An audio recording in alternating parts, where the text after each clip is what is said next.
Hello and welcome to another Budget Model Railway Tutorial Tuesday.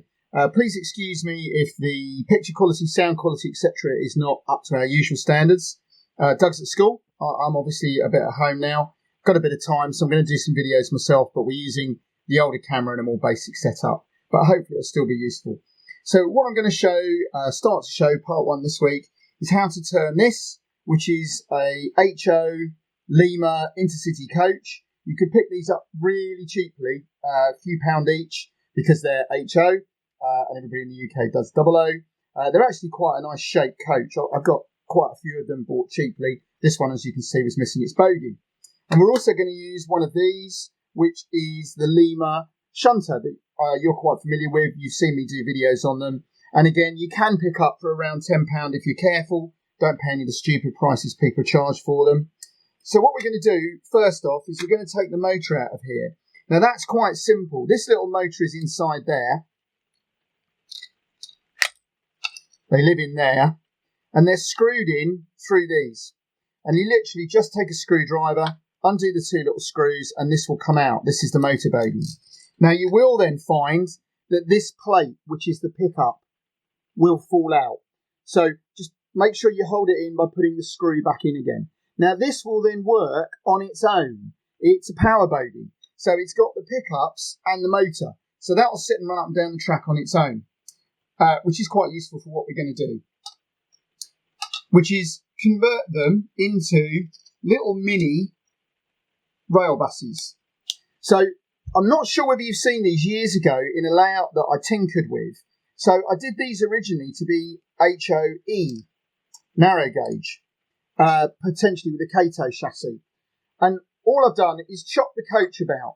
Now, if you're very careful where you cut it, so if you cut it by the doors, it's possible to hide the joins by having two ends, two sides. And the roof can then obviously be cut to size. So you end up with what I think is a really dinky looking little shape. So much so that I made a second one. And the idea of the second one was to be, if you like, a post bus. So I've used a guard's van. So the idea is you've got a bit of a passenger compartment and also, butterfingers, also a bit of a guard's compartment as well. So made in exactly the same way, cut the ends off, glue them back on the joins where the doors are, and then it's hidden quite nicely. So I've got two nice bodies there. Now, you obviously got to have some kind of cab window at the front. Because of the curved edges, I've just done a central window. Now, this actually is not quite as tricky as it looks. Basically, once you've got the end off, I've got a razor saw. It's a question of cutting through here, cutting through the end, through the sides, scoring line on the top, and then just folding the middle bit out and tidying it up with an emery board. It is a little time-consuming and fiddly. I personally wouldn't use a razor saw to cut the coach up. I find it gets a bit wobbly after a while, and I use a good old-fashioned hacksaw, believe it or not, with a fine blade, which does it just fine. If you haven't got a razor saw, you can still get this out, but you'll have to be very careful with a knife and a hacksaw blade to cut it out. So that's where we've got to. We've got two of these. What I've then done is used the bits of plastic off the base that are left, because underneath that chassis here is some supports. I've cut them up and made them the right distance apart so that the motor effectively will rest on those two, just like that. And then I'll just use a little bit of double-sided tape to hold those in place, because once it's the right way up, you've then got quite a dinky looking little Railbus chassis, and that's going to work quite well. And these are going to go on my new HO layout as it's freelance. And you can see there, that's going to give you quite a nice little unusual rail bus. Now, what I've done is, I've just undercoated as always, and I've used, that's actually duck egg blue, which came from one of these Airfix kits with the paints in.